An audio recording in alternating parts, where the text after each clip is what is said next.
अभी YouTube live कर सकते हैं। Done. नमो नमः। स्वागतम। A very warm welcome in the lecture series on New Dimensions of Sanskrit Research, organized by Department of Sanskrit, University of Mumbai.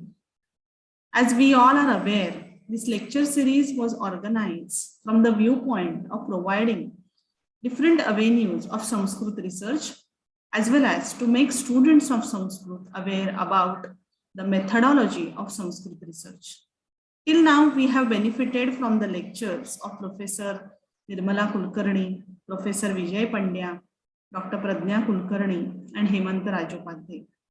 Today, we have got a different subject which remains unexplored for the students of Sanskrit, that is research in Prakrit language. We have with us Dr. Rajashri Mohadikar to engage a lecture on this topic. She is working as professor in Tirak Maharashtra Vidyapit, Pune. Previously, she has worked as assistant professor from 1994 to 2019 in Department of Sanskrit and Prakrit Languages, University of Pune. Her PhD was on the subject Jain Prakrit Stotras. She is the resource person for Sharada script at many renowned institutes.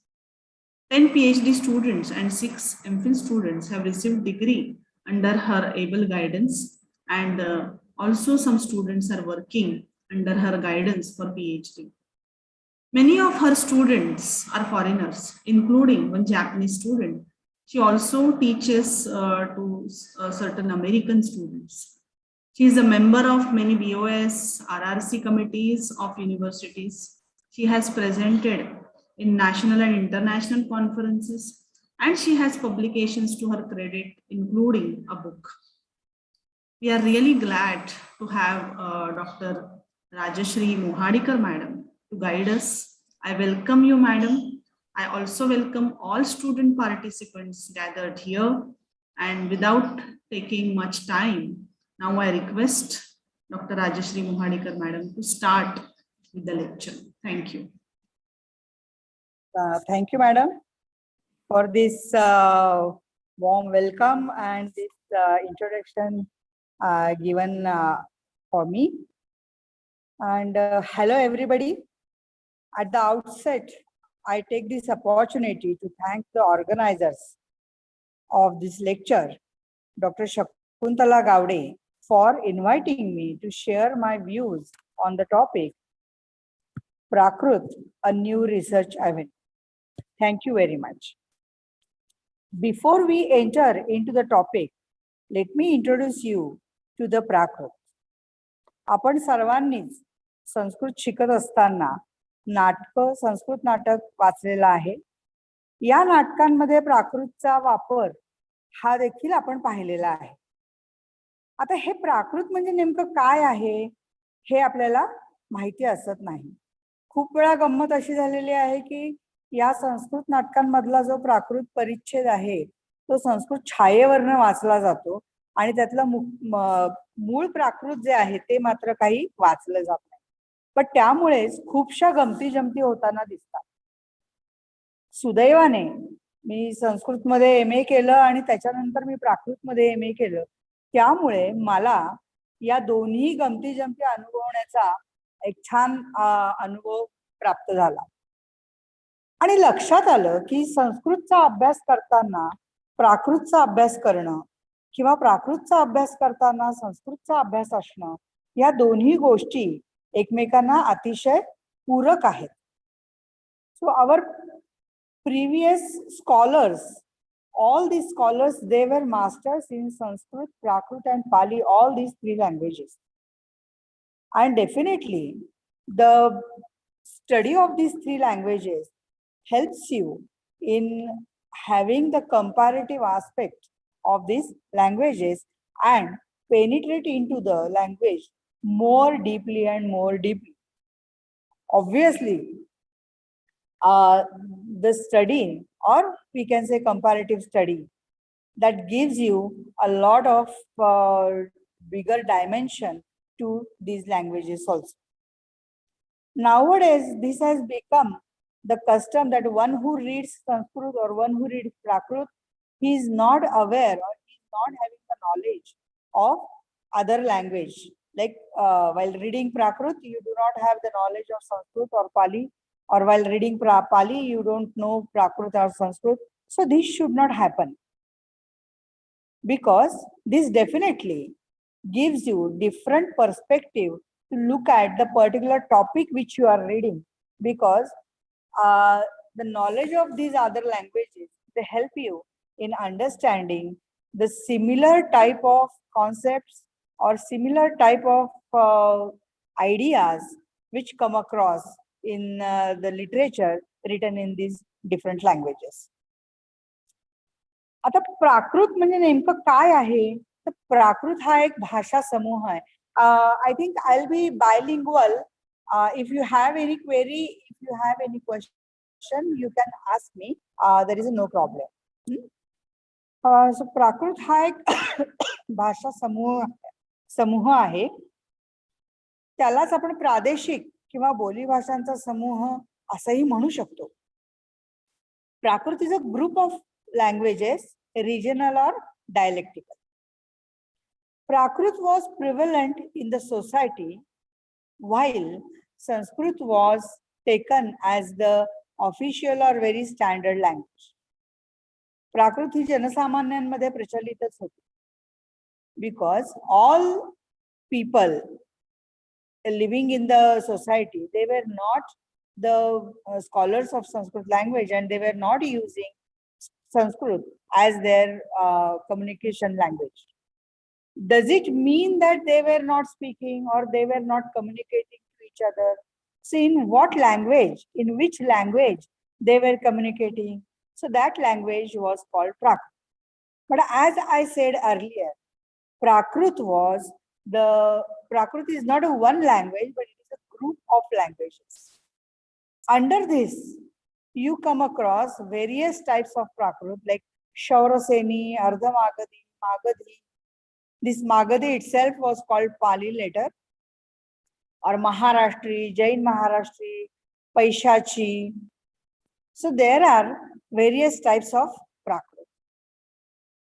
So inscriptions can be taken as the proof for this particular fact that people in general were using these Prakrits for their communication or for their daily usages. We find Prakrit used for literature also, mostly from the 6th century BC to 18th century AD. Why I am saying 18th century AD? Because a great Sanskrit writer, Ghanashyam, he wrote a Sattaka in Prakrit, and that was in 18th century. And that is the last proof which we get for this particular literature written in Prakrit. But nowadays, in modern times also, we find some scholars, some Jain sadhus also are writing in Prakrit. So again, we have started the heritage of Prakrit writings. I'll be talking about this literature little bit later.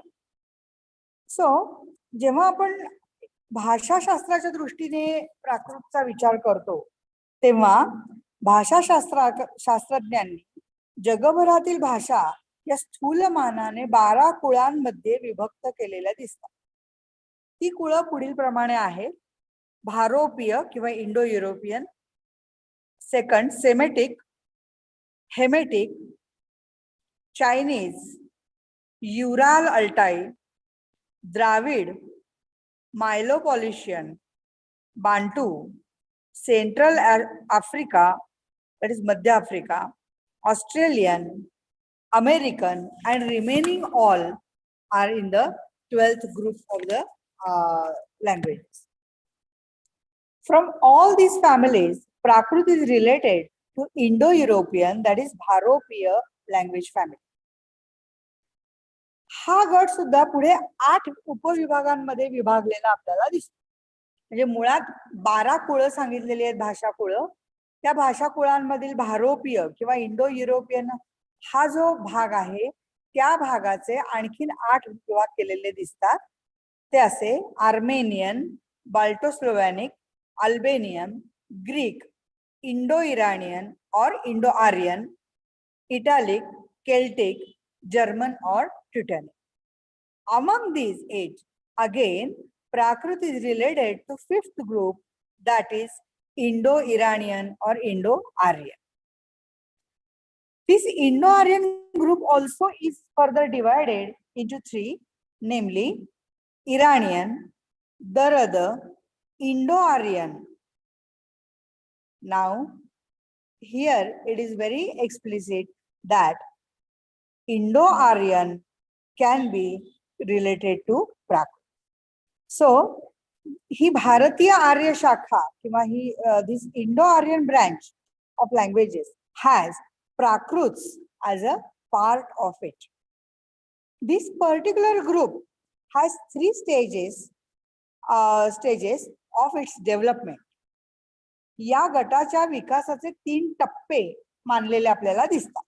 ते टप्पे असे old Indo Aryan, प्राचीन भारतीय आर्य भाषा. Its period is BC 1600 to BC 600. इसवी सन पूर्व 1600 ते इसवी सन पूर्व 600 असा काळ याचा मानला जातो. Second group is middle Indo Aryan, that is मध्ययुगीन भारतीय आर्य भाषा. Its period is BC 600 to AD 1000. इसवी सन पूर्व 600 ते इसवी सनाचं 1000 आहे साल. And third group is new Indo Aryan, that is आधुनिक आर्य भाषा काल, and that is AD 1000 till date. इसवी सनाचं 1000 साल तिथपासून आतापर्यंतचा सगळा काळ हा 3ऱ्या गटामध्ये मोडतो.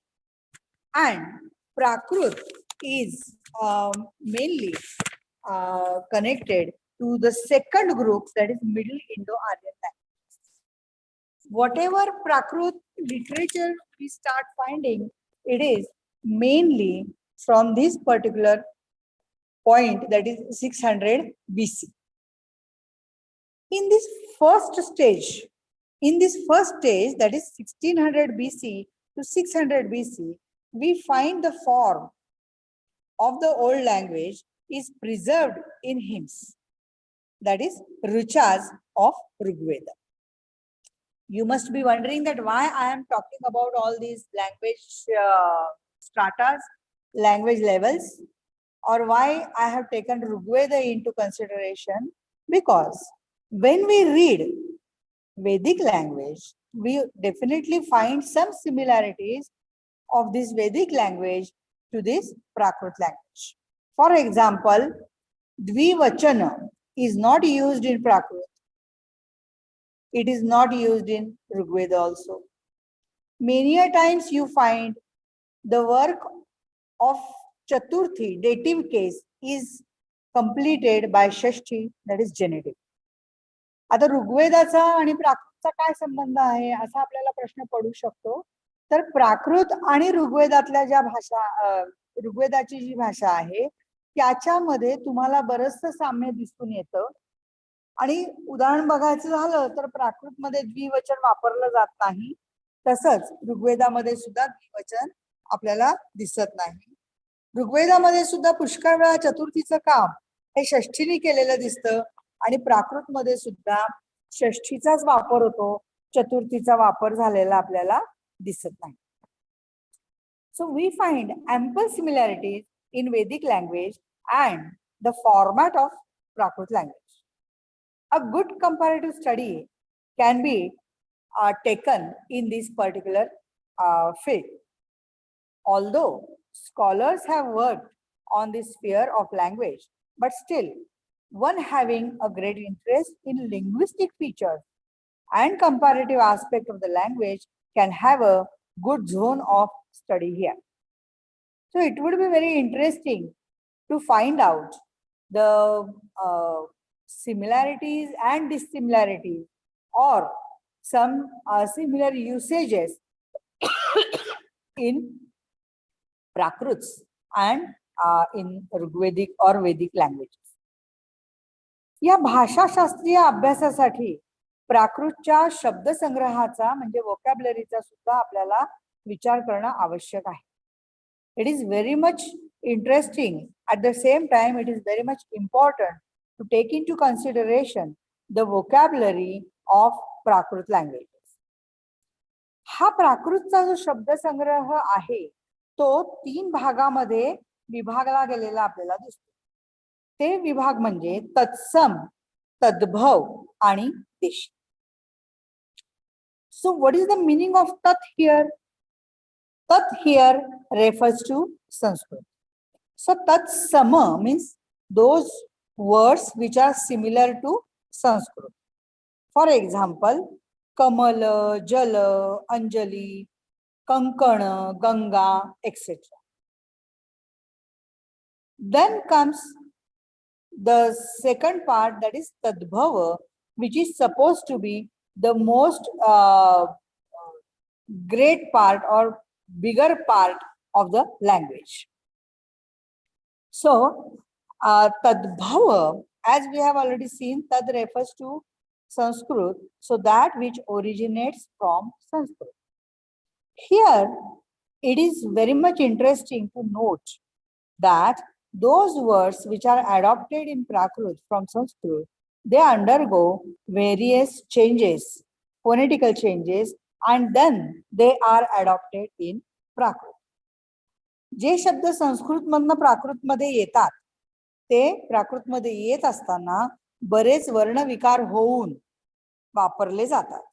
उदाहरणार्थ पुष्प changes to पुप्प, Kshir changes to kheer, jalad becomes jalaya, काक becomes का, पद becomes पय or पग, etc.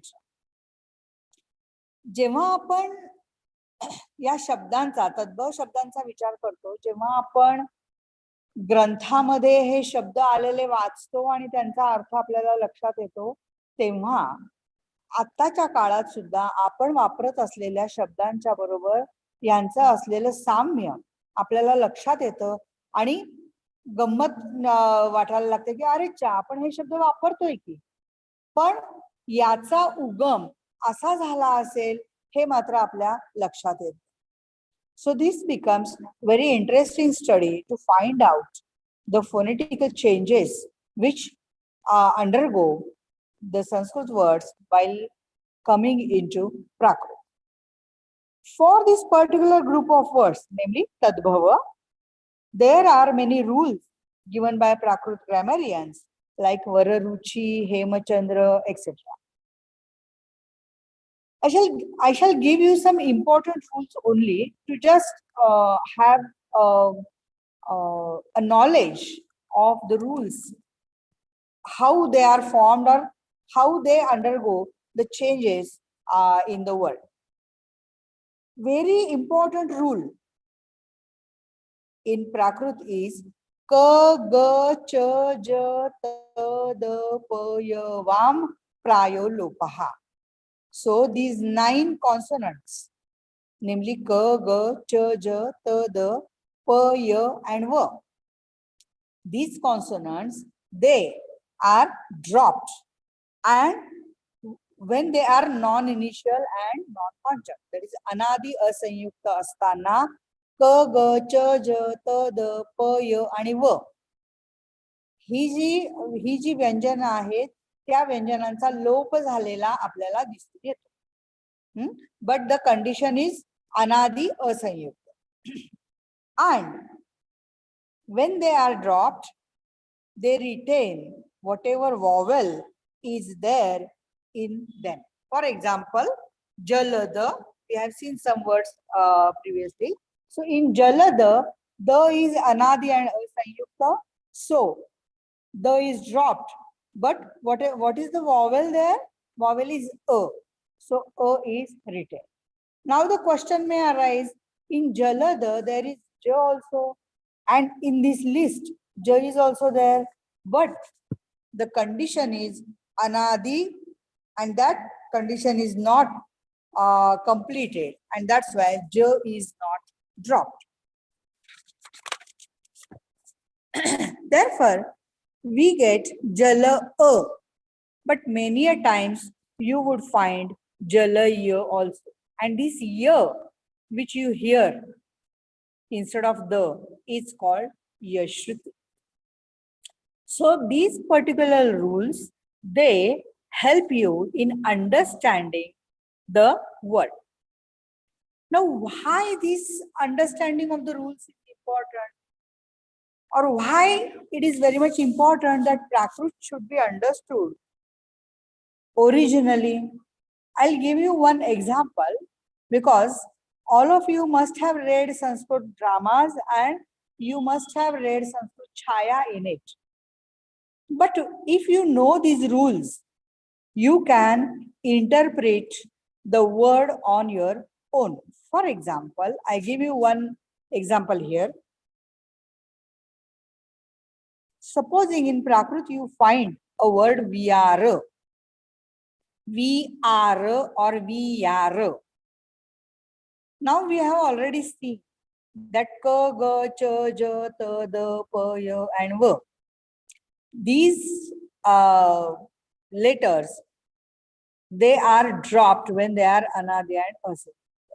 Now vyara can be vikara, it can be vichara, it can be vitara, and it can be vidara. Now see, 4 variations you are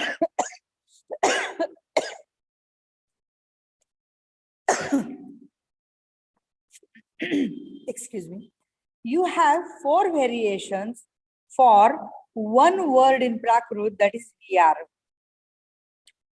From the reference, you can definitely interpret the word according to your own viewpoint. For example, I have translated this vyara as vichara, but you may find it explaining vikara according to the reference. So you can do that, but for that it is very much necessary that you are familiar to the rule, namely ka, ga, cha, ja, ta, da, pa, ya, vam, praya, lopa. Is it clear? Any question? Or we can keep the question answer session later, madam? Yes, yes, we can keep it later. Okay, so I can continue. So another important rules are like to, daha, to changing into da, po, waha, po changing into wa. Similarly, very interestingly, or I'll give you one example for po, waha. When we were a child, that time we had this particular line, Kolhapurchi Ambabai tu mala pav. So here pav, in Sanskrit it is prap. Here you can see this p changing into v. आणि मग मराठीमध्ये त्याचा पावणे हा शब्द तयारच होतो. मग पावणे ह्याचा अर्थ प्राप्त होणे आहे हे आपल्याला इथे लक्षात येतं. पण तो संस्कृत शब्दावरनं आलेला आहे हे लक्षात येण्यासाठी पो वहा हा नियम सुद्धा आपल्याला महत्वाचा वाटतो. नाऊ ट चेंजिंग इनटू ड. मराठीमध्ये आपण वडाचं झाड म्हणतो, संस्कृतमध्ये तो वट आहे. आपल्याला इथे पण ते दिसून येतं की ट हा ड मध्ये बदलतो. त्यामुळे अशा प्रकारे तुम्हाला बोली भाषेमध्ये असलेले जे हे उपयोग आहेत ते आपल्याला इथे दिसतात आणि अजूनही आपल्याला हे उपयोग दिसून येतात. आणि त्याची संगती तुम्हाला हे नियम कळले की आपल्याला लावता येते. नाहीतर प्रत्यक्षात आपल्याला खूप वेळा असं लक्षातच येत नाही की अरे हा इथे असा कसा बदल झाला याच्यामध्ये. पण हे असे नियम आपल्याला दिलेले दिसतात.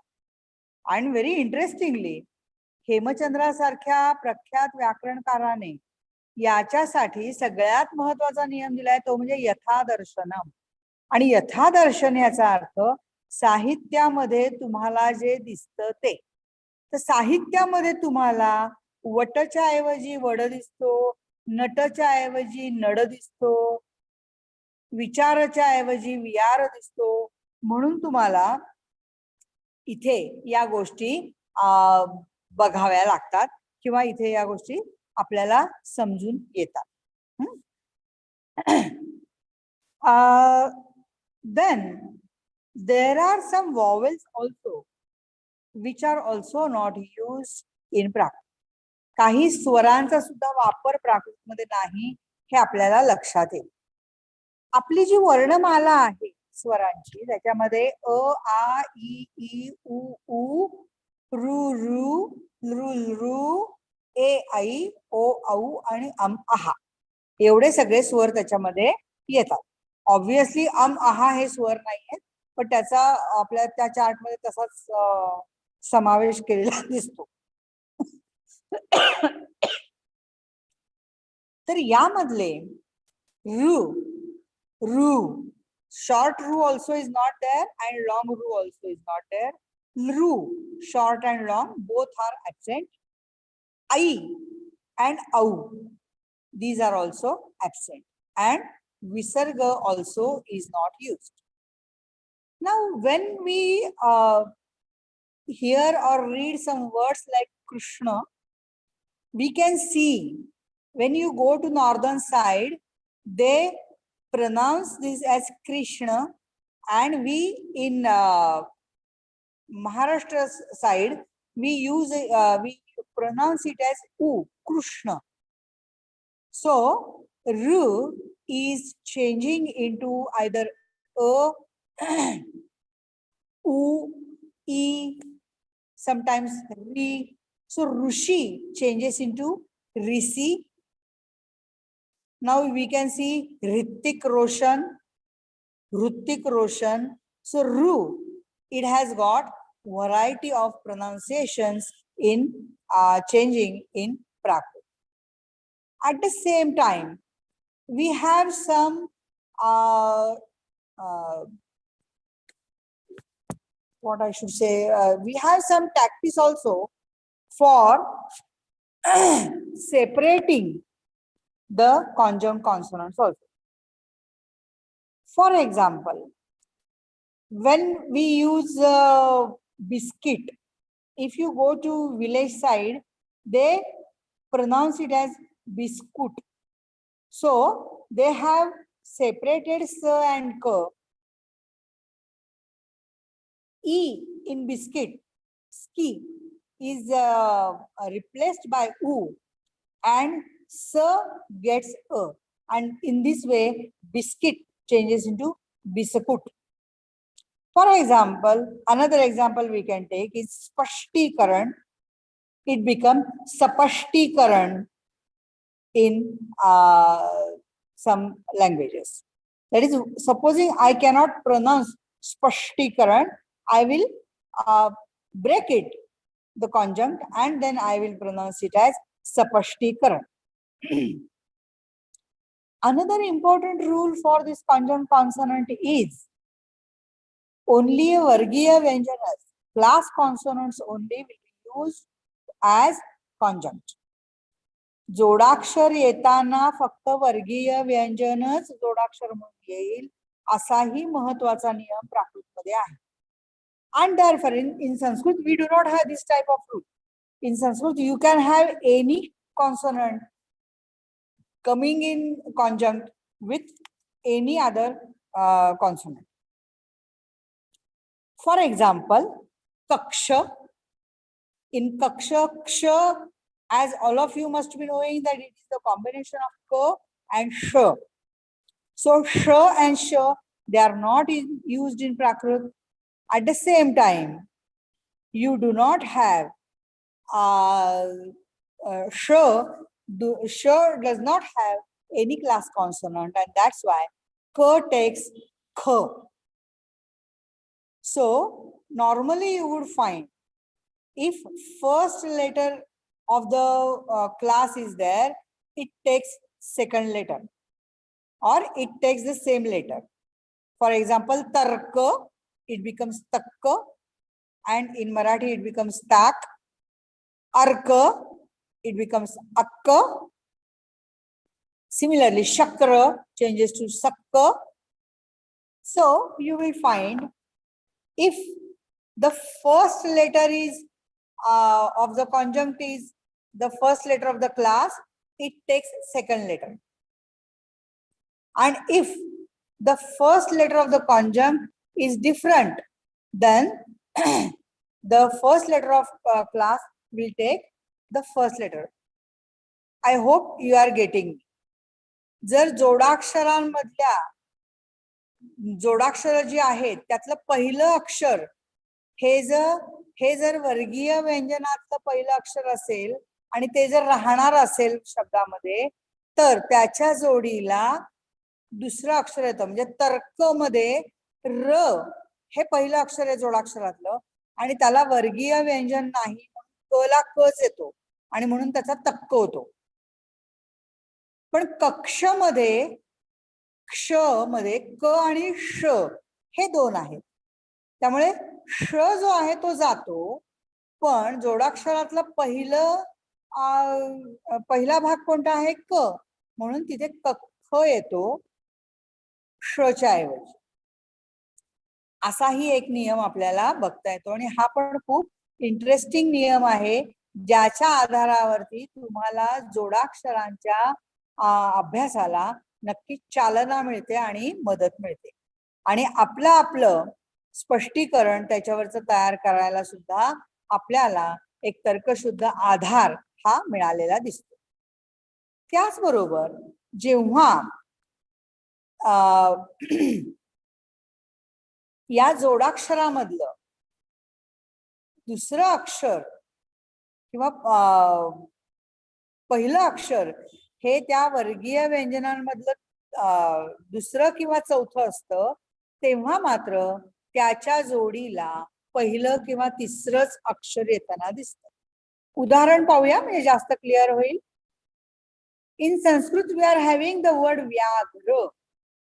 So in Vyaghra, I'll be talking about the combination of Gh and R. Just wait.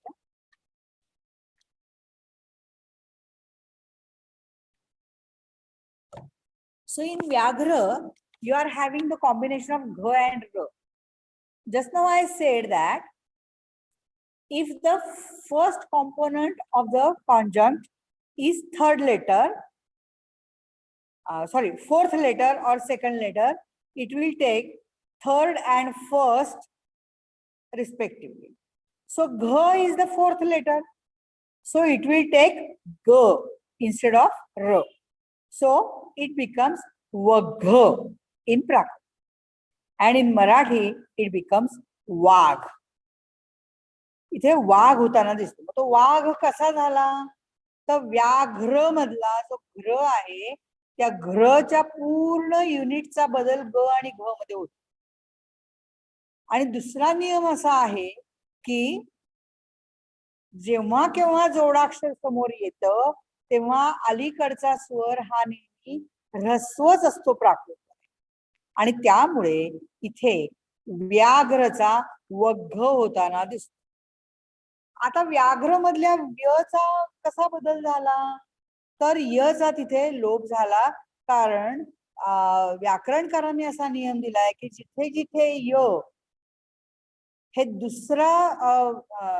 दुसरा घटक म्हणून जोडाक्षराचा येतो, तिथे त्या यचा तुम्हाला बदल झालेला दिसतो किंवा त्या यचा लोप झालेला दिसतो, आणि म्हणून व्याघ्र मधल्या यचा लोप झाला आणि मग आ राहिला, म्हणून तिथे आघ वाघ असं झालं.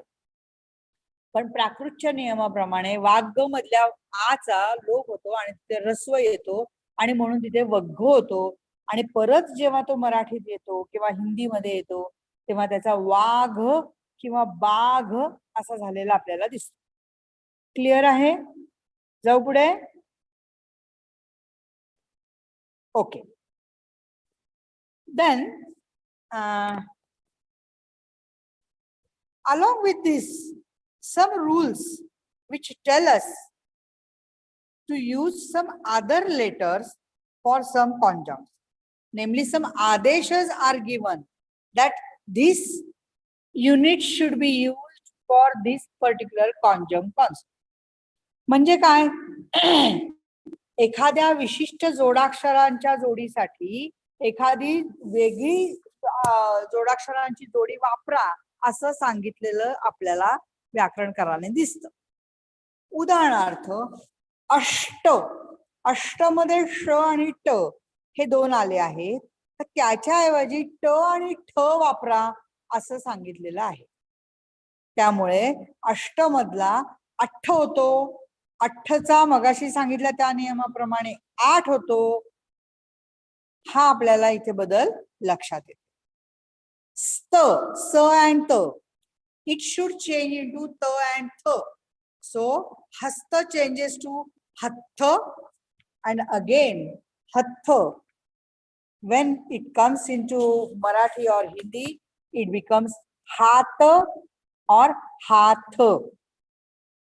In this way, we can find out very interesting things in this particular field of linguistics and grammar. Apart from these two groups, the third group is of Desi words.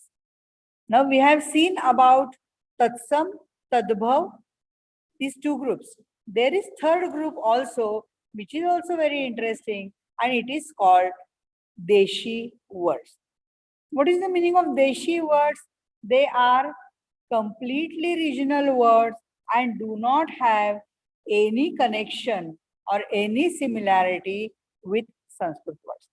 Up till now, in Tatsam, we have seen the words in Sanskrit and Prakrit, they are completely similar. There is no change. In Tadbhava, we have seen that they come from Sanskrit and they undergo some phonetical changes and then they are used in Prakrit. But in Deshi words, you do not find this particular process. देशी शब्दांचा जेव्हा आपण विचार करतो तेव्हा देशी शब्दांचा संस्कृत शब्दांशी कोणत्याही प्रकारे संबंध नसतो हे आपल्याला लक्षात येईल. It will be more clear from the example which I will be giving you. There is a word nakka in Prakrit.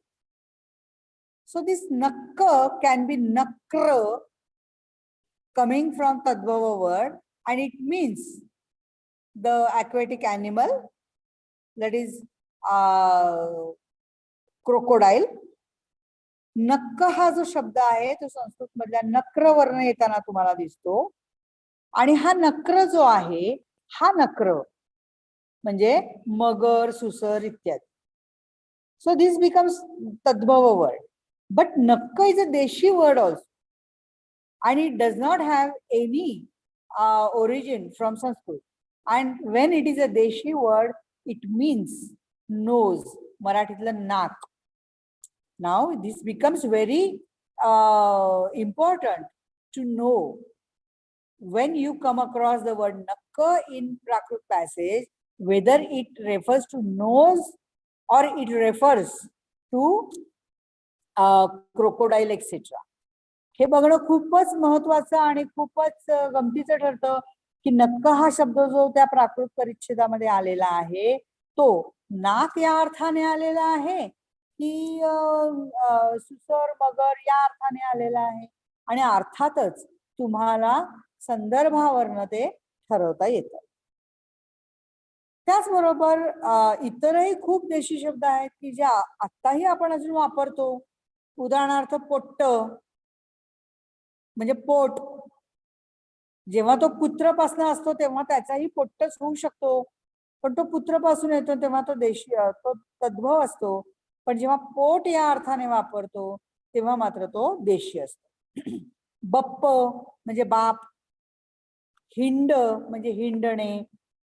Now here you can see that when Deshi words are there, they definitely give you some different aspect of the language and that can create a different point of view to look at these particular languages or particular text which you are reading.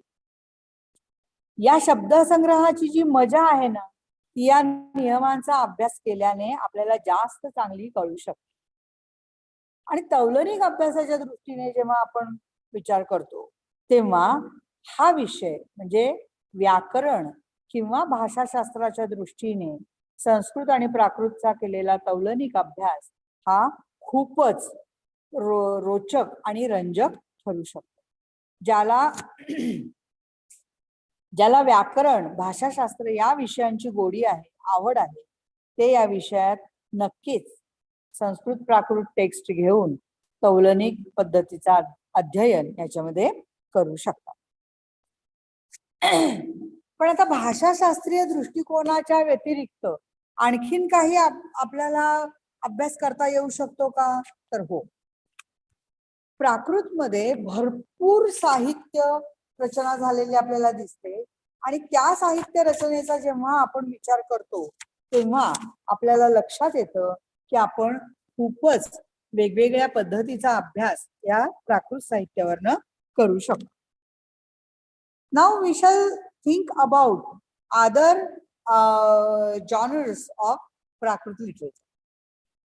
First of all, I would like to tell you that as I have in the beginning already told you that these Prakrit languages, these are the group of languages, and mainly they are used by Bhagwan Mahavir and Bhagwan Buddha for their preaching, because these two great personalities, they wanted to reach out the social or common strata of the society for making them used to these particular spiritual aspect of the life. आपल्या आयुष्यामध्ये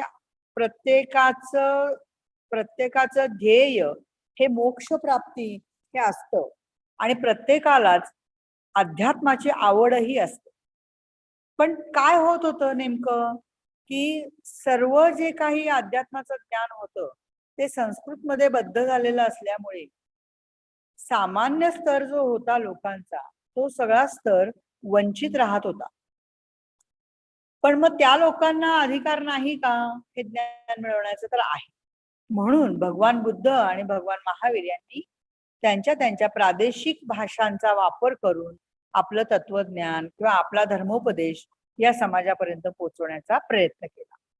आणि त्याचमुळे जैन आणि बौद्ध साहित्यामध्ये तुम्हाला धर्मग्रंथांची रचना झालेली दिसते. आता इथे मी पाली या धर्मग्रंथांबद्दल बोलणार नाहीये, पण पाली ही सुद्धा एक प्राकृत भाषाच आहे हे आपल्याला लक्षात ठेवलं पाहिजे. तर जैन धर्माच्या उपदेशासाठी सुद्धा पाली वगळता इतर प्राकृत भाषांचा वापर हा केला गेला. त्यातही जैन आगम साहित्य हे विशेषतः जैन धर्मोपदेशासाठी वापरलं गेलेलं आपल्याला दिसतं. जैन धर्मीयांमध्ये श्वेतांबर आणि दिगंबर हे दोन पंथ झालेले आपल्याला दिसतात. श्वेतांबर जैनांनी एकूण 45 आगम मानले आहेत, तर दिगंबर जैन हे 45 आगम मानत नाहीत. या 45 आगमांमध्ये 12 मुख्य आगम आहेत, 12 उपांग आहेत, 6 छेदसूत्र आहेत, 4 मूलसूत्र आहेत, 10 प्रकीर्णक आहेत आणि चुलिका सूत्र आहे. अशा पद्धतीने हे 45 ग्रंथांचा समावेश यामध्ये होताना आपल्याला दिसतो. आता हे जे 45 ग्रंथ आहेत या ग्रंथांचं वैविध्य विषयांच्या दृष्टीने खूपच आहे. All these 45 agama granthas, that is scriptures, they are very important from the point of subject matter of these texts. Though these texts, they are called as scriptures, they have ample data in it. Basically, these texts are written to tell us about the conduct of Jain Munis. For example, the titles of the scriptures are Acharanga Sutra, Shravakachar, etc. So these texts, they tell us about the Jain conduct of Jain monks. At the same time, they have the seeds of mythological references in these scriptures.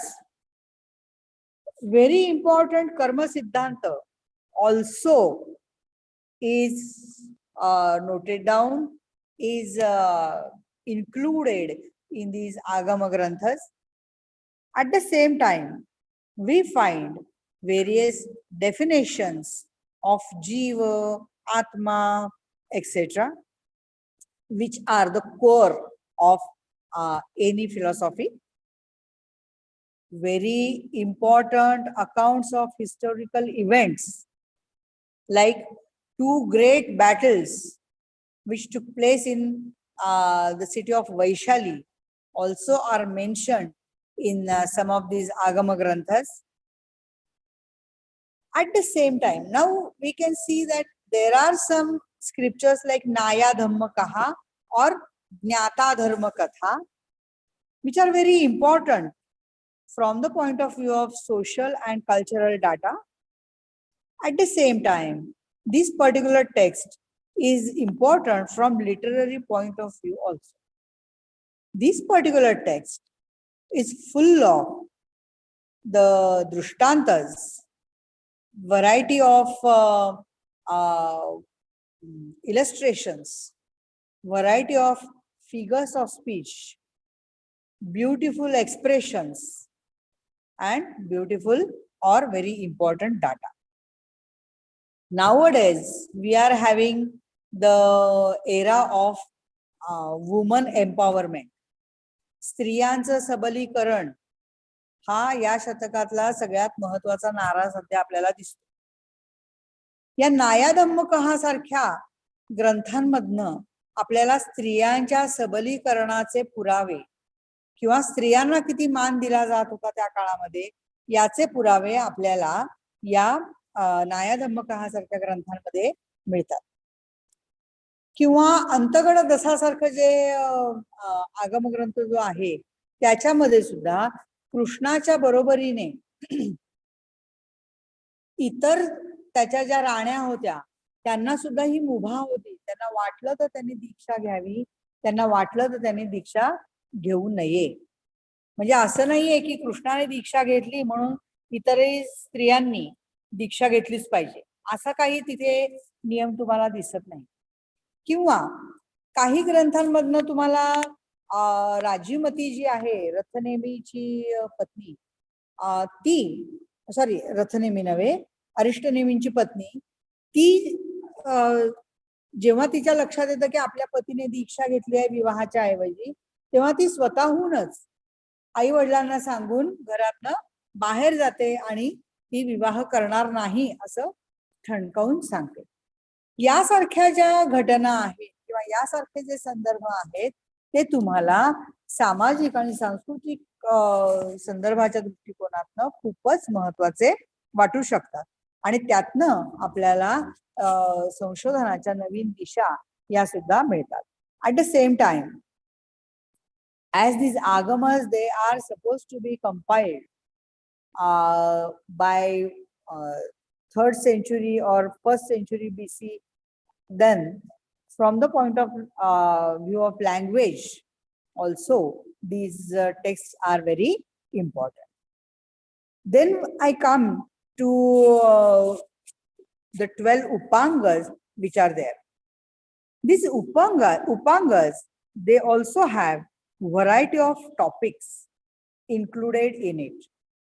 They talk about astrology, astronomy, then mathematics, then biology.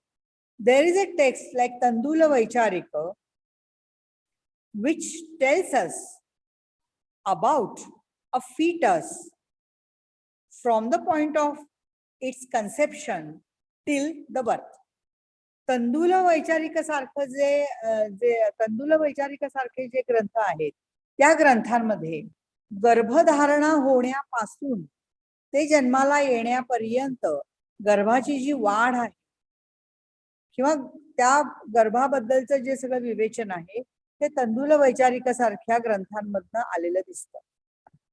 त्याचबरोबर मूलसूत्र जे आहे त्यातलं जे दशवैकालिक सारखं जे text आहे त्या दशवैकालिकामध्ये तुम्हाला विविध प्रकारचे जे bacterias किंवा जीव आहेत, एकेंद्रिय जीव आहेत, त्या जीवांविषयीची सगळी माहिती मिळते. आपल्याला हे माहिती आहे की सर जगदीशचंद्र बोस यांनी हा शोध लावला की वनस्पतींमध्ये सुद्धा जीव असतो. पण हे जे दशवैकालिक सूत्र आहे जे अगदी खूप इसवी सनाच्या पहिल्या दुसऱ्या शतकात किंवा त्याच्याही आधी लिहिलं गेलेलं आहे, त्यामध्ये तुम्हाला या वनस्पती या एकेंद्रिय जीव आहेत असा त्याच्यामध्ये उल्लेख सापडतो आणि त्यांचं वर्णन सुद्धा सापडतं.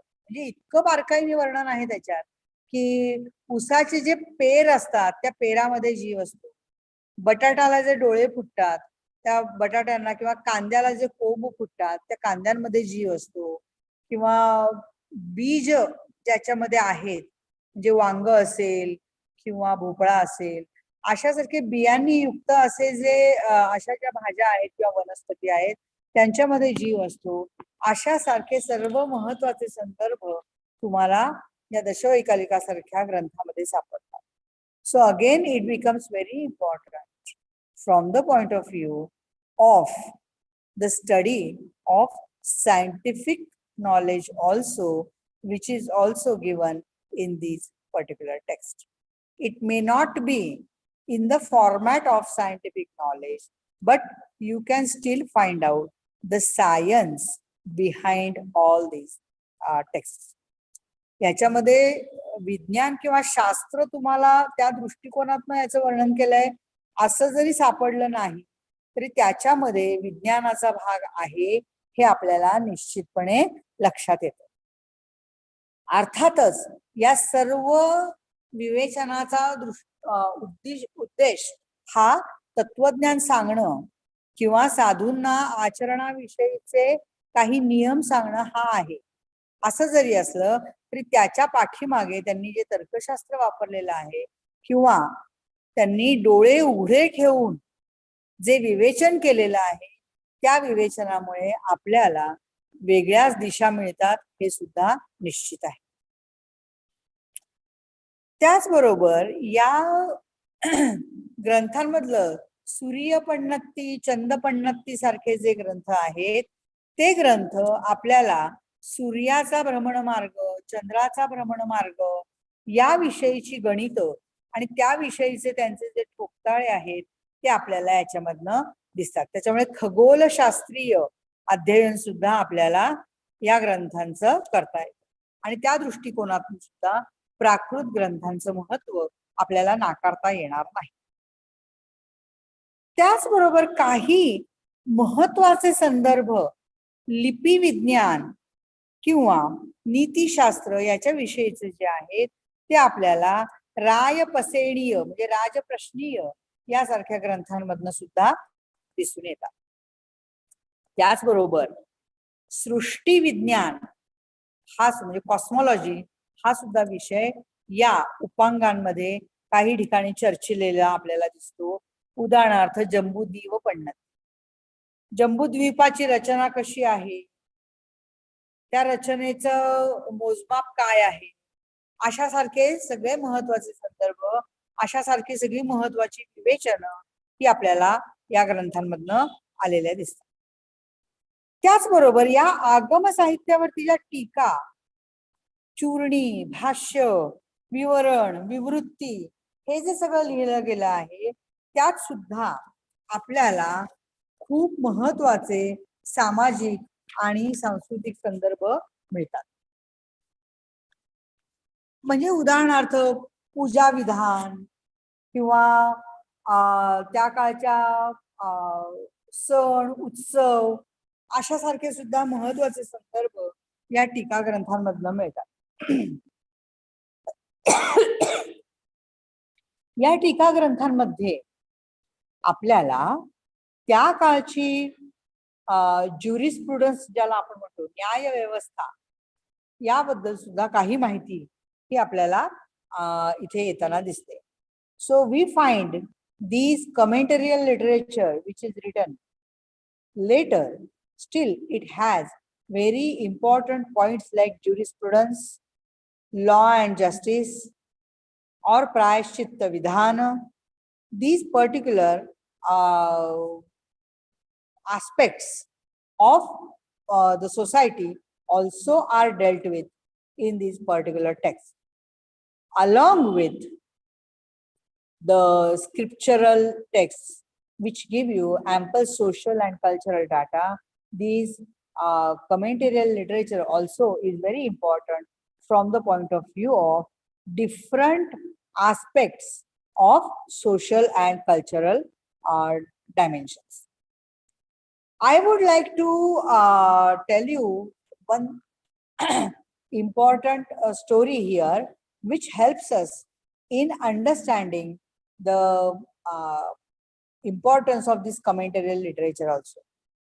There is a story about or on Kalpasutras which tell us about the law system in those particular times. In this story particularly,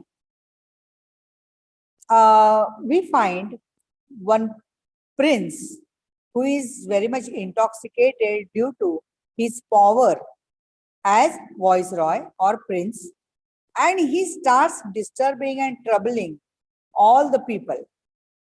He creates havoc in the society. लोक खूप तक्रार करतात राजाकडे, अमात्यांकडे, मंत्र्यांकडे, पण कोणीच त्या राजपुत्राला ताळ्यावरती आणू शकत नाही. असं झाल्यानंतर एकदा हे लोक सगळे त्या राजपुत्राला रंगेहात पकडतात, आणि असं रंगेहात पकडल्यानंतर ते स्वतःच त्याचे महत्वाचे अवयव कापून टाकून त्याला शिक्षा देतात. So this type of reference also we can get, and you can find the not exactly democracy but some seeds of democracy in this particular stories. At the same time, some stories which are related to Shrenika or some inscriptions, I should say, which are very later of Ashoka's time, they are very important from the political issues also, where we find the appointment of different officers done by Ashoka and duties assigned to them. सम्राट अशोकाने आपल्या राजकीय अधिकाऱ्यांची केलेली नियुक्ती आणि त्या राजकीय अधिकाऱ्यांना नेमून दिलेली कामं हे खूप महत्वाचं वर्णन किंवा महत्वाचं स्पष्टीकरण अशोकाच्या शिलालेखांमध्ये दिसतं. Similarly, these inscriptions, they give us different point of view to look at the society. For example, nowadays we are coming across the old homes, old age homes, vruddhashrama, etc.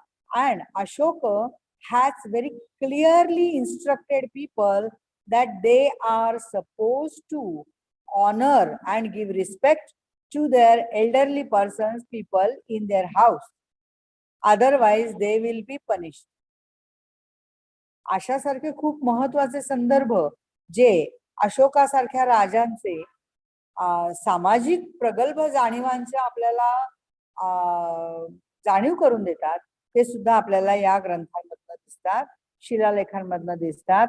अशा सारखेच काही संदर्भ तुम्हाला या टीका ग्रंथांमधल्या कथांमधनं किंवा आगम ग्रंथांमधल्या कथांमधनं सुद्धा दिसून येतात. At the same time, again, this commentarial literature also is very important from the point of view of development of language from scriptural time till the commentarial literature time. So, in this way, these commentaries, these churnis, these bhashyas, they are also very important from the point of view of uh, different angles of the language, namely language, linguistics, grammar, social and cultural data, etc. So, particular this field of commentary literature also can be taken for the study. Similarly, these tikas, sometimes you find they are clearly or completely written in Prakrit. Sometimes you find these commentaries are written in Sanskrit. At the same time, you find some commentaries, they are having the mixture of Sanskrit and Prakrit. Sometimes there is this style also that one line is in Prakrit and one line is in Sanskrit. So why this type of style is adopted by the author also can be searched, or you can throw light on the psychological aspect of this particular side also. As I have already mentioned that previous scholars, they were well versed in not only in Sanskrit but in Prakrit and Pali also. Same is the case with these Jain Munis. Normally all Jain Munis, they have composed these all literatures. So these Jain Munis, they were well versed in Prakrit, no doubt, but they were well versed in Sanskrit and Pali also. At the same time, this we will have to take into account. Now, I come to another important point or important, what I should say, genre of the Prakrit, and that is Mahakavya. So there are different Mahakavya which are called scriptural epics in English. So these Mahakavyas, they basically are written, or they have some different what I should say aspect of presentation in them. There is a very important or very what I should say valuable Mahakavya called Setubandha, which is written by Pravarasena, whose period is 5th century AD. So Setubandha, it has got another title called Ravana Vadha. So definitely it is related to Ramayana. So these particular type of texts, they give you different aspect or different point of study, namely the comparative study of Ramayanas. So Valmiki Ramayana and Jain Ramayana can be a very interesting study of language, at the same time ideas also. Just a second.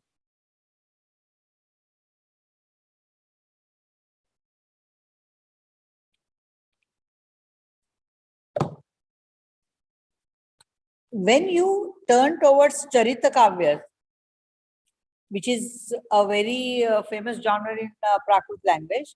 So this Charita Kavyas, it has got Paumachariyam, that is Padmacharita in Sanskrit, and it is the Jain Ramayana. So its presentation is totally different from our Valmiki Ramayana. So this can be very interesting study of language and ideas. At the same time, we have Gaudavaha. Now this Gaudavaha, it is written by Vakpati Raja, who is famous as a Sanskrit poet.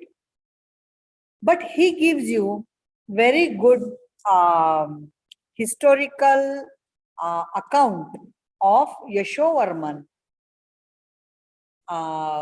attacking the Gauda king and killing the Gauda king.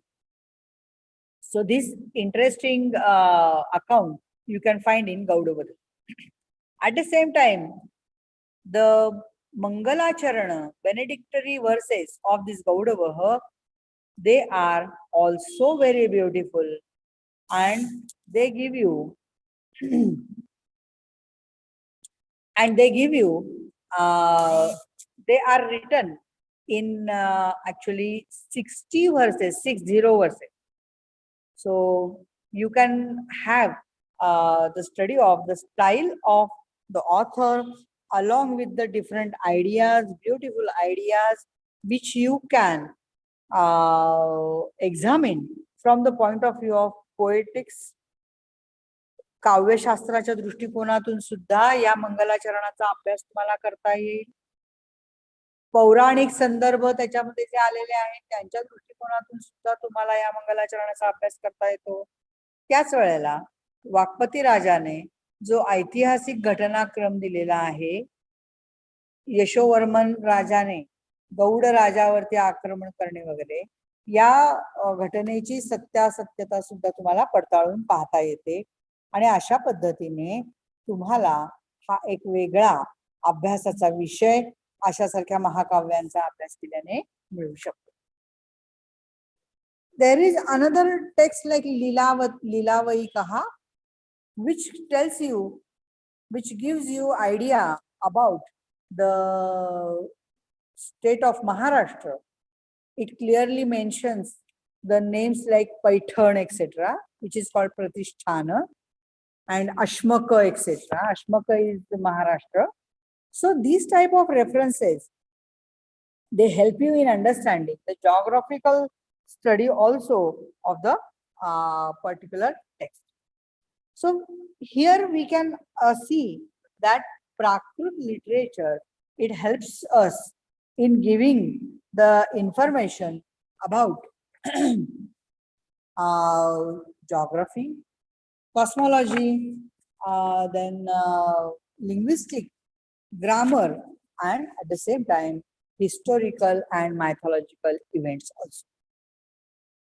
There are some different kavyas like khanda kavyas, which are supposed to be defective or minor poems. That is, the theme of this particular poem is not very big. It is very short theme. And this khanda kavyas, it is not necessary for these kavyas that they should have some historical events or some mythological events, etc.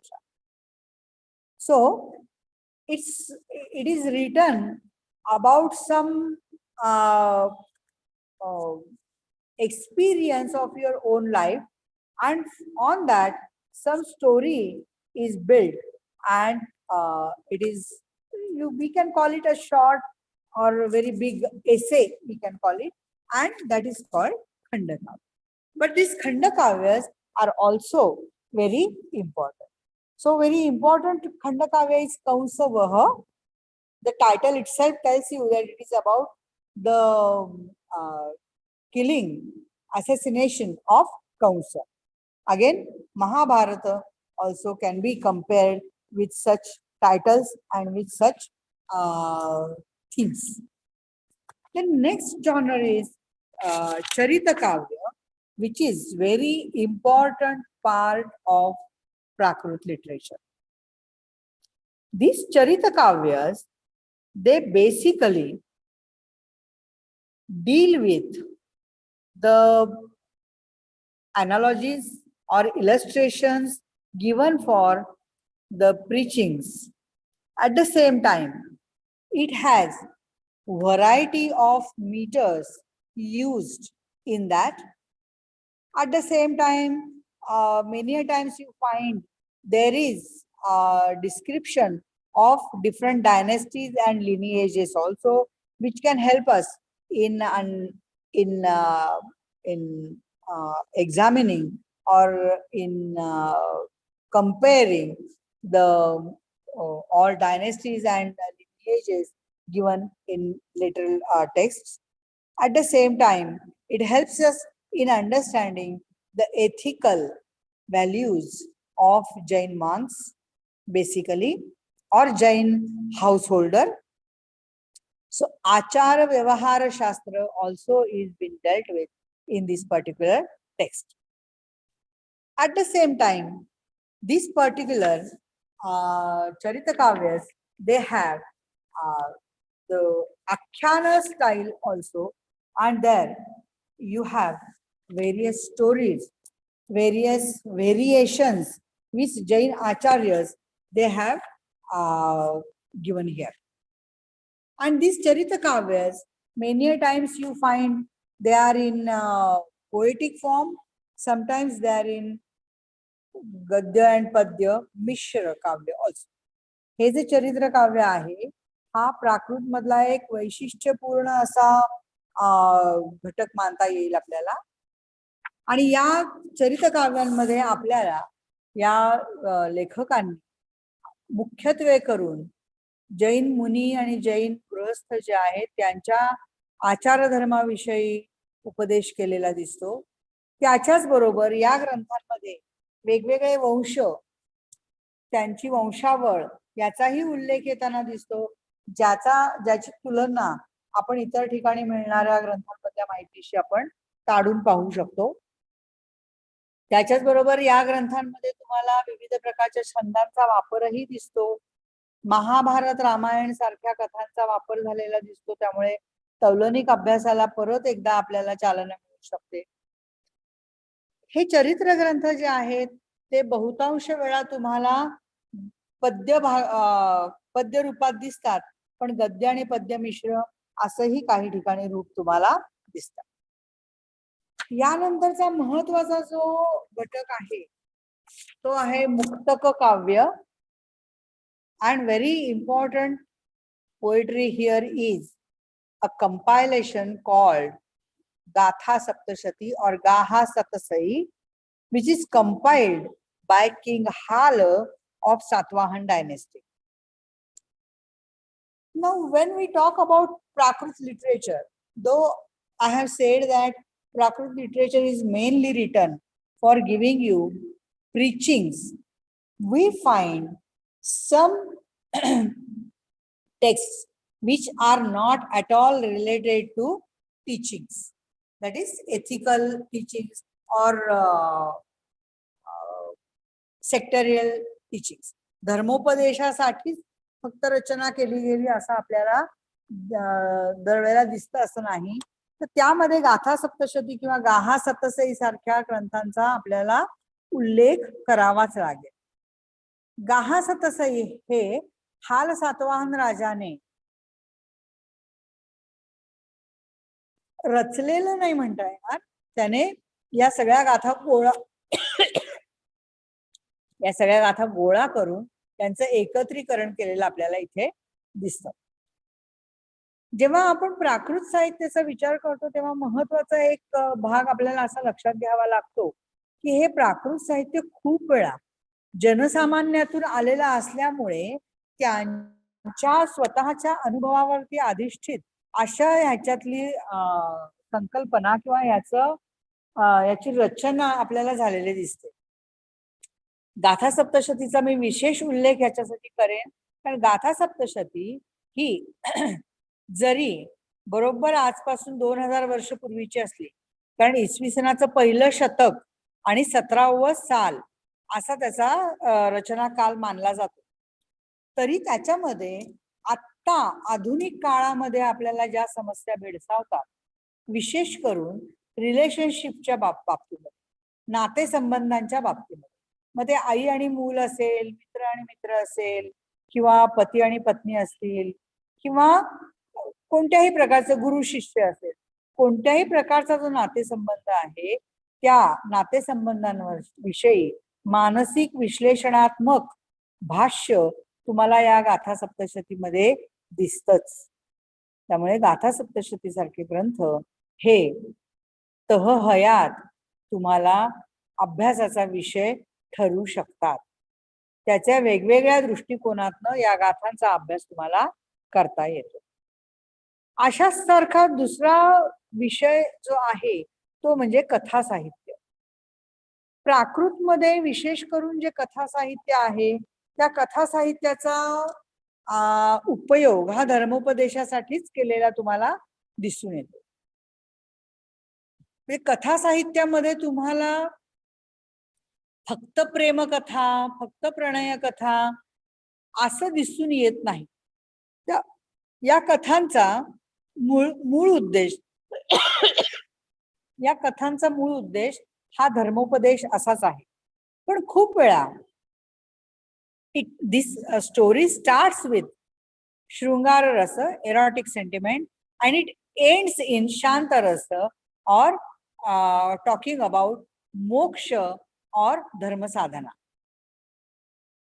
So all these kathas, all these narrative literature that is filled with all types of behavioral aspect or behavioral ideas or concepts, at the same time philosophical concepts which are occurring in that, like karma siddhanta, like punarjanma, or moksha sadhana, etc.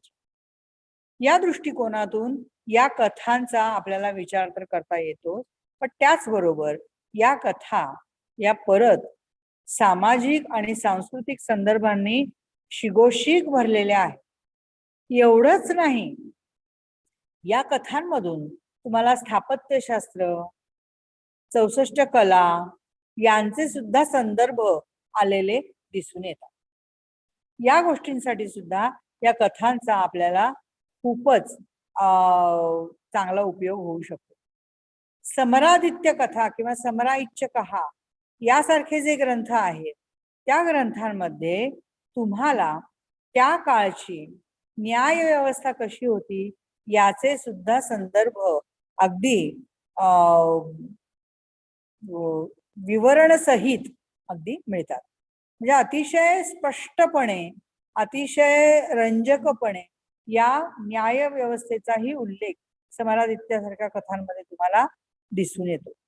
त्यामुळे या कथा मुळातून वाचणं आणि त्या कथांचा आपल्या दृष्टिकोनातून त्यांचं विवेचन करणं किंवा त्यांचा विचार करणं हे खूप महत्वाचं ठरू शकतं. याबरोबर तिसरा किंवा आणखीन एक महत्वाचा घटक जो प्राकृत साहित्याचा आहे तो म्हणजे आहे प्राकृतमध्ये सट्टक. While beginning the lecture, I have said that we have read or we have seen Prakrit in Sanskrit dramas, and there also we read Sanskrit chaya of these Prakrits. But these Sattakas, they are completely written in Prakrit language. So the first pioneer of this Sattaka is supposed to be Rajashekhar, who is the writer of Kavya Mimamsa. So Rajashekhar, he gives us different definitions of Sattaka. At the same time, he gives us definitions of Kavya also. So from these points of view, it becomes very important that these Sattakas also can be read, and these Sattakas can give us different ideas or different explanations about the social and cultural data of that particular society. At the same time, from the point of view of geography, history, and from the point of view of what I should say, tantrism, etc., we get important data. For example, Rajashekhar in his Karpura Manjari, he talks about Kaula Marga, their principles, their concepts, how they are using it, and how supernatural powers are to be used. These type of things also are included in Sattakas like Karpura Manjari. At the same time, the Sattaka, which is very latest, that is 18th century, written by Ganasha, its name is Ananda Sundari. It gives us the geographical incidents like tsunami, which took place on the banks of Konkan Kinara. कोकणाच्या किनाऱ्यावरती झालेल्या त्सुनामीचा संदर्भ आपल्याला घनश्याम देताना दिसतो. त्याचबरोबर सिद्धी जोहर, मुरुड जंजिराचा समुद्री किल्ला यांचेही संदर्भ आनंद सुंदरीमध्ये या घनश्यामाने नोंदवलेले दिसतात. From these points of view also, these particular texts, they are very important. Then we come across another important point or another important literature, that is the scientific literature like grammar. Then we have texts like Ratna Pariksha, where we are coming across the what I should say, principles of gemology. These are also the texts where we can peep into and which can give us different aspects of studies. Very interestingly, when you see Pali grammar, you will find the grammar of Pali language is written in Pali language, but that is not the case with Prakrit language. The grammar of Prakrit language is written in Sanskrit language, and that is why for Sanskrit students it becomes easy to understand this particular language. These particular grammars. There are some grammars like, or there are some texts like Deshi Namamala, etc., which tell us about the, it is modeled like Amarkosha, which gives you synonyms. For example, for Mayana, he gives you Kamaeva, Mammaha, or Mara, etc. In this way also, we can find that these particular genres in Prakrit, they are very interesting and they give you different perspectives of study, not only from the point of view of language, but from the point of view of social and cultural data. At the same time, those who are interested in mathematics, astronomy, astrology, they can read these texts. For example, in Vyavahara Bhashya, which is talking about Prayaschitta Vidhana, it gives you different mathematical equations of Surya and Chandra, their Brahmana, and Graha, Nakshatra, Tare, their places and their equations. So from all these points of view, these particular literatures, they are very important, and for that it is very much necessary that we first learn Prakrit language, and that will help us in understanding these different aspects of the language and literature also. Thank you very much. I think I'll stop here, and I'll keep some time for question answer sessions.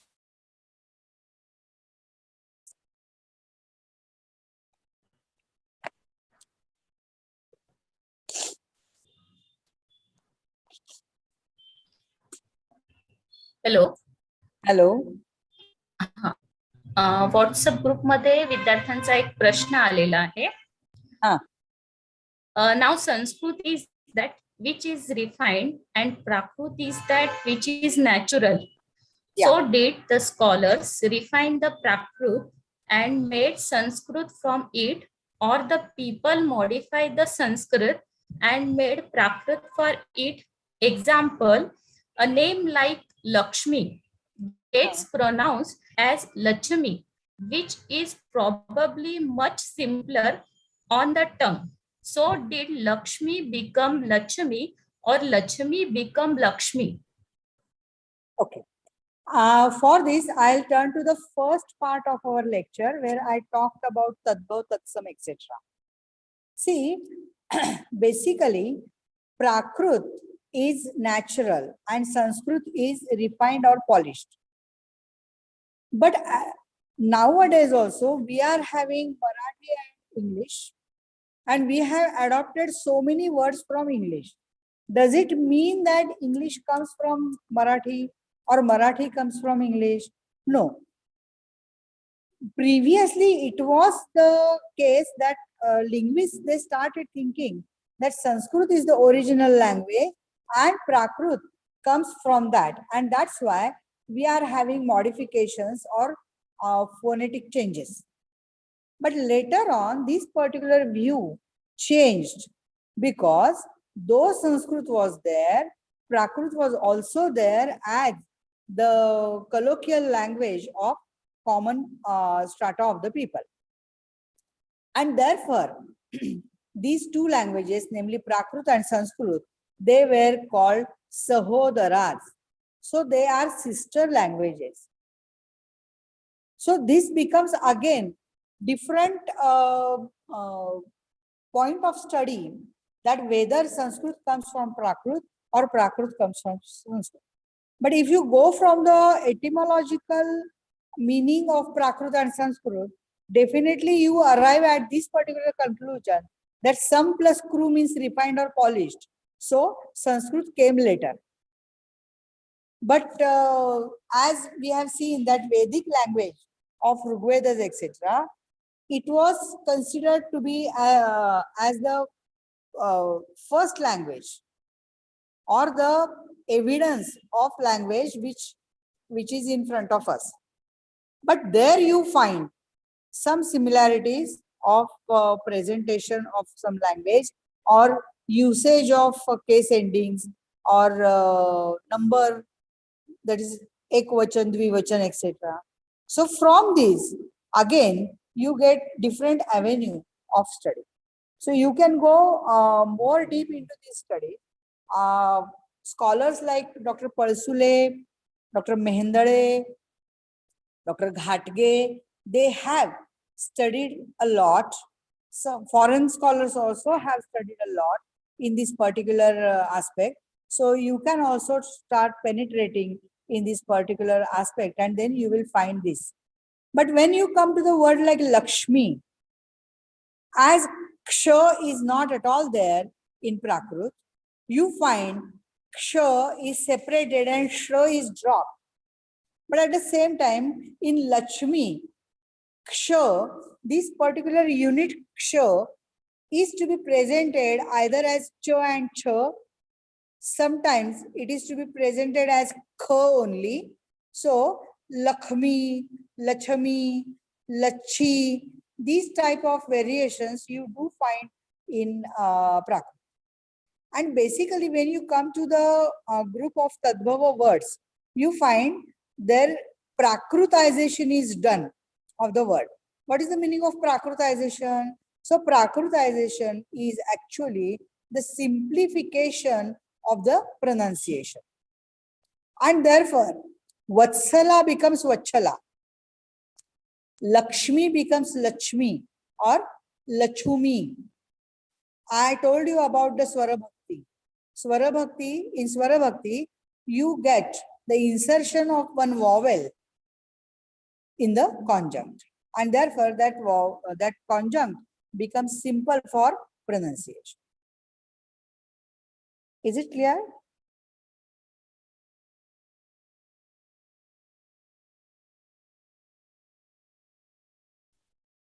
Yes, Hetal?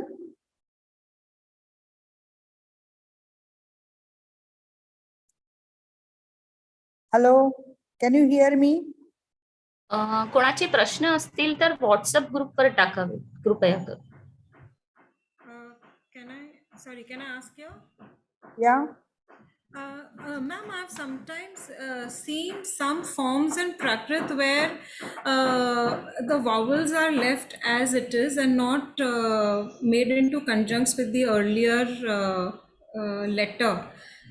So are they to be treated as vowels, or are they part of that rule 1 where the consonant has been elided and it has become a vowel? Can you give me one example so that I can explain it more clearly? So there is Khaimam, Saimam. If you know, there is the Pachkhan in Jainism. Yeah. So there these words come, Khai. So Kha and E, they have Ah. not been made into one. Now I don't know Prakrit, so I'm just wondering whether that E is supposed to be E or it's a part of a consonant which has been elided. Yes. Actually, it is Khadima and Swadima. Okay. So, So the that first, the is elided. yeah, the is elided there. Okay, okay. So it becomes Khaima. And again, Vivaksha plays very important role in Prakrit. So Khaima, and as we have seen that only simple pronunciation can take place. So in Sanskrit, it may be seen that A and E, they give you some internal something. But in Prakrit, mostly it does not happen. Okay. Okay? Okay, so basically we're following that rule number 1. Yes. Okay. Ka, Okay. ga, cha, ja, ta, da, Yes. pa, ya, ma, ya, lupa. Okay. Okay. Thank you. Thank you. Yeah, yeah.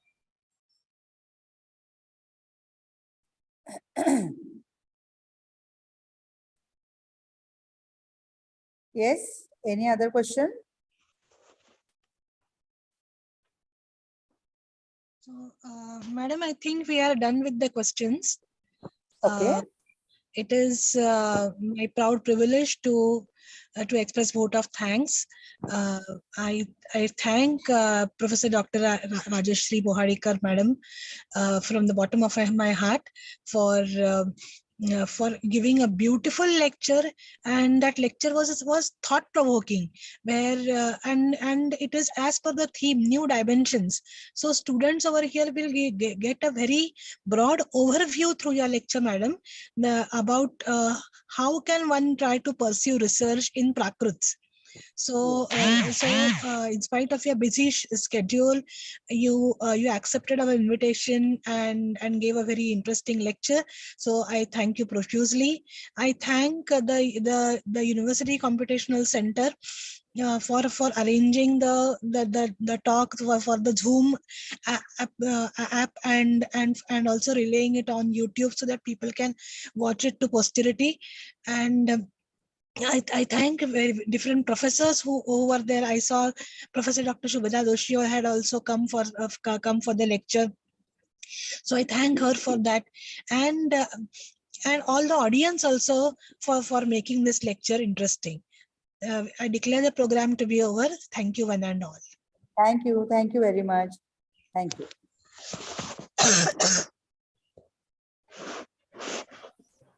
And करायचंय का? हो चालेल. चालेल.